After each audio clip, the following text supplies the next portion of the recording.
April is here, and we've got a first look at the eclipse viewing forecast next week for Texas. But first, the chance for severe thunderstorms this afternoon and tonight, followed by a pretty decent cool front.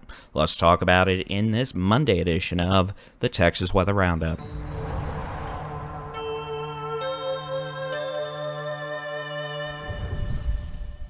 Good morning. It's Monday, the 1st of April, 2024. I'm Texas Storm Chasers Bully-in-Chief David Reimer. No April Fool's pranks today with the possibility of impactful weather across the state. We'll get through that, and then we'll talk about the viewing experience for the eclipse next week and how that weather forecast is looking for the state of Texas. Let's start off with the latest severe weather outlook from the Storm Prediction Center for this afternoon and tonight. Now, compared to yesterday, we have seen a couple of changes. The most significant change is that we have seen an expansion of higher severe weather probabilities south of the Red River into portions of Texoma, North Texas, Central Texas, the Hill Country, and the western Brazos Valley. Now, these risk levels you see here, the various shades of orange, they help to designate where we expect more numerous severe thunderstorms. The higher your risk level, the better chance, or the higher chance you have of a severe thunderstorm within your immediate area. Doesn't necessarily directly correlate to intensity of said storms. We could have a storm in the level 1 risk for isolated severe storms that's just as intense as a storm in the level 3 risk. It's simply the higher your risk level, the more storms, the higher the probability of a severe storm in your immediate area. Timing-wise, it still looks like for the Texas Panhandle this afternoon, some hailstorms there before they move out of the region. Further east, northwest Texas, Texoma and North Texas. It looks like the initial round of thunderstorms could begin developing in the 3 to 5 p.m. time frame. Unless something changes, we're probably not going to be starting off at 1 to 2 p.m. We'll keep an eye on it, though. Mother Nature does like to be a troll. The initial thunderstorm activity. Isolated to scattered storms. Not everyone's going to be dealing with that. More storms likely closer to the Red River into Oklahoma, but again, any storm has the potential to be severe. The most intense storms today, the worst of the worst, so not all of them, could produce very large to giant hail, baseball to softball or larger. Big hail, nasty hail, the ouchies. Localized damaging wind gusts, 60 to 70 miles an hour, and a tornado can't be ruled out. We're going to have to watch storms between the Red River and Highway 380, specifically closer to the Red River up in Oklahoma, as we get near about 7 p.m. If we have any intense, sustained supercells underway, we're going to see the low-level wind fields become more supportive of the possibility of tornado genesis. The tornado risk could increase a bit, so that's something we're going to have to watch for as we get towards 7 to 8 p.m. Otherwise, hail is going to be the most common hazard today, along with localized damaging winds, cloud-to-ground lightning, and, well, a quick round of heavy rain.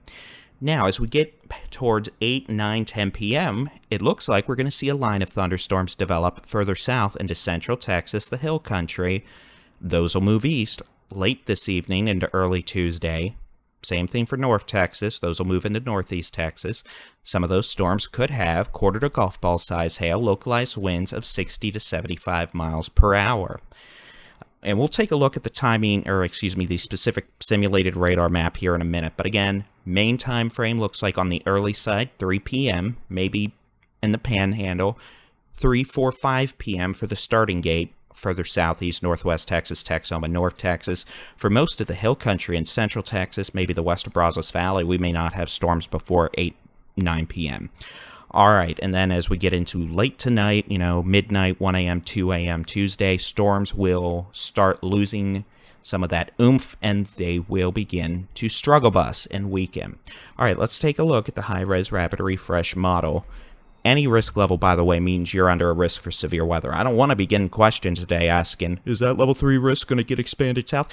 Frankly, I don't really care if it does, because that's just a probability of a severe storm in your area. Any risk level means you have a chance. So that's what you should focus on. It's not a matter of exactly how far south into a county each line is drawn. Don't get hung up on that, seriously. Mother Nature doesn't read our maps, and Mother Nature certainly doesn't care.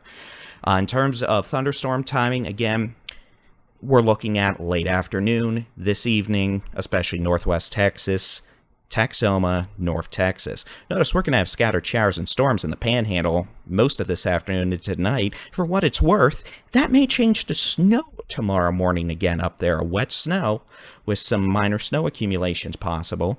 It's going to be a mostly cloudy day across at least the eastern half of the state. Now, we're going to have to watch for breaks in the clouds, especially east of that dry line.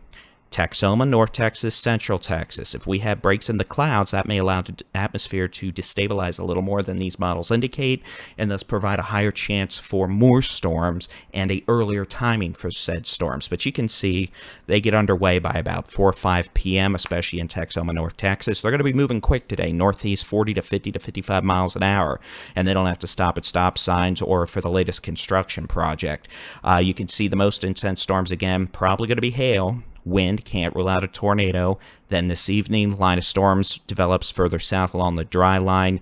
Could be rowdy for a couple of hours as they move east, but then they weaken pretty quickly early tomorrow morning. But we still may have scattered showers and storms continuing into the early hours Tuesday across northeast Texas, east Texas, the Brazos Valley, and some of those storms could be severe with quarter to golf ball size hail, localized damaging winds 50 to 60 to 65 miles an hour. Otherwise, this is not going to be a big widespread rain event. You can see we're not going to have a whole big old line of storms, rolling east to Louisiana and Arkansas tonight and tomorrow morning. Things are going to weaken. The main source of upper level lift is going to be too far north to keep a solid line of storms going all night down here.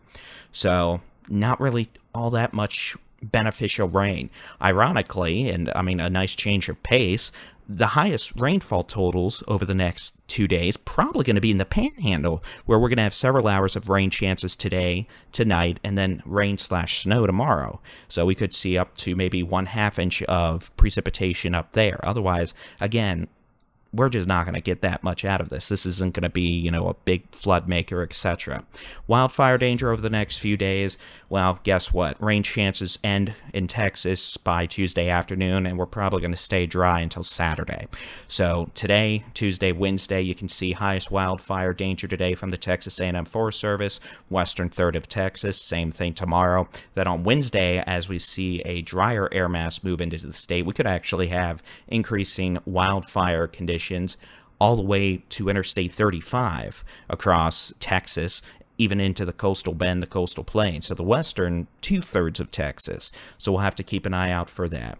Temperatures over the next 5 days, well, it's going to be hot. Today's high temperatures, 102 in Laredo, 92 San Antonio, 98 in Del Rio, looks like 94 in McAllen, 87 Brownsville, 89 to 93 in Corpus Christi, 86 in Houston, 87 in Jasper, looks like about 85 in Tyler, 83 DFW, 83 Wichita Falls, 80 in Childress, 74 in Amarillo, 76 Lubbock, 78 to 79 Midland and Odessa. El Paso, you're actually going to be a bit cooler today. Highs only in the low 60s, 463 degrees. So not bad, but yeah, we're going to see triple digits in the state today.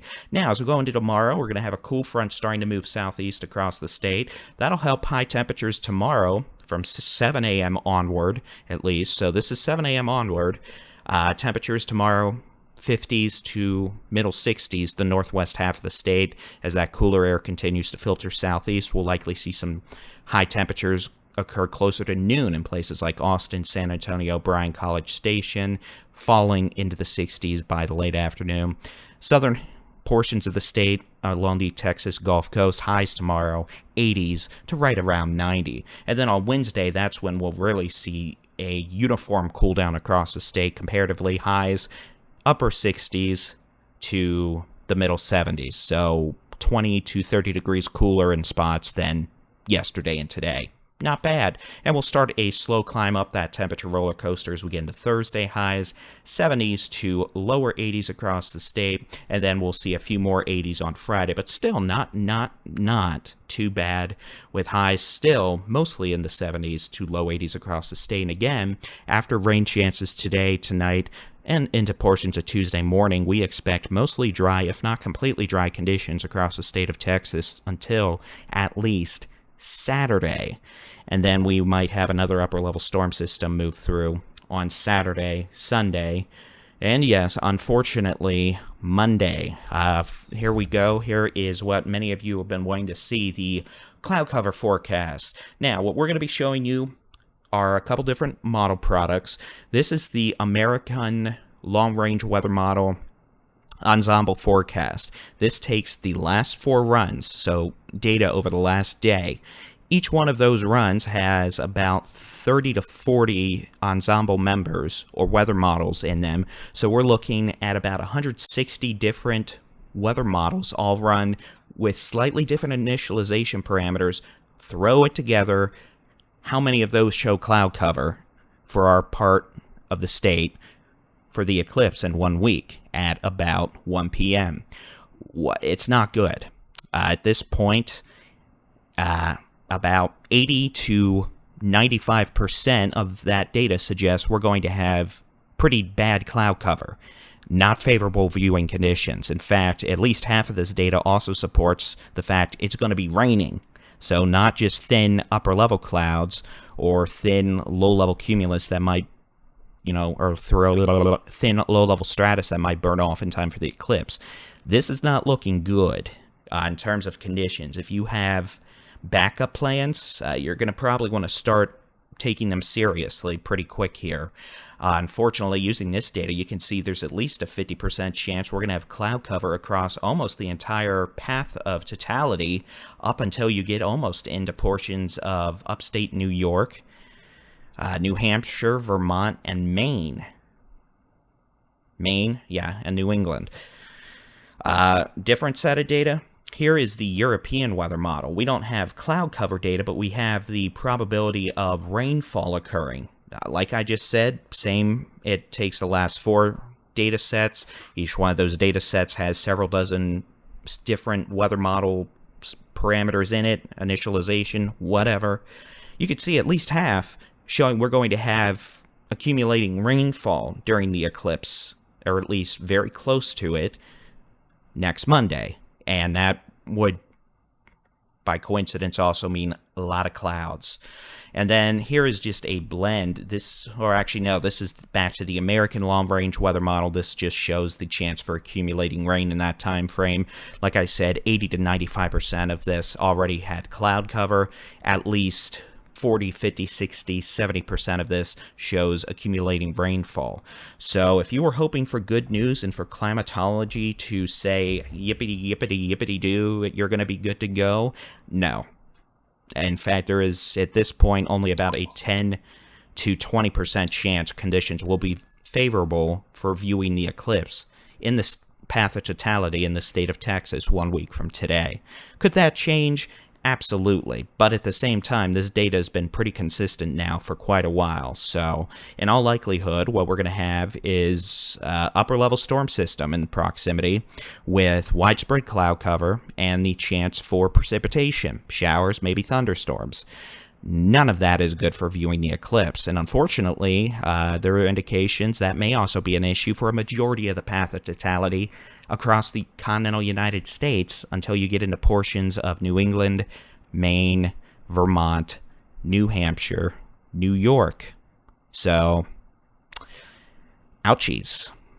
We'll keep an eye on it, though. We'll keep you updated. Hopefully we'll get some good news to come out of it, but until we get past today, that is going to be our focus. So we'll be keeping an eye on the severe weather chances today, this afternoon, tonight. Again, the high-res weather model guidance I just showed you for the radar, that's just model estimates. Don't take it super literally and think just because it doesn't show a storm right on my house, I'm not going to get hit. We kind of had that issue yesterday on some social media, which was concerning, but apparently I'm going to need to start putting really big disclaimers again that, hey, this is a weather model. It's not perfect. Just because it doesn't have a little storm on your house at exactly 6:04 p.m. does not mean it's not going to happen. Which is fair. I mean, come on now. I know nothing about fixing a car, but I wish I did. All right, so that's going to be it. We're going to have storm chasers out and about today. We will have live storm chasing video on the Texas Storm Chasers website and mobile app, along with the Texas Storm Chasers YouTube. And as always, if needed, we will have live severe weather coverage on all of the social media platforms we participate on. But of course, in the free Texas Storm Chasers mobile app and website. All right, that's it for this Monday edition of the Texas Weather Roundup. You'll be seeing more of me later today, unfortunately. So that being said, have a great Monday. We'll chat with you in the next Texas Weather Roundup, at least by tomorrow morning, but you'll see more of me later today. It's nap time. Have a good one. God bless.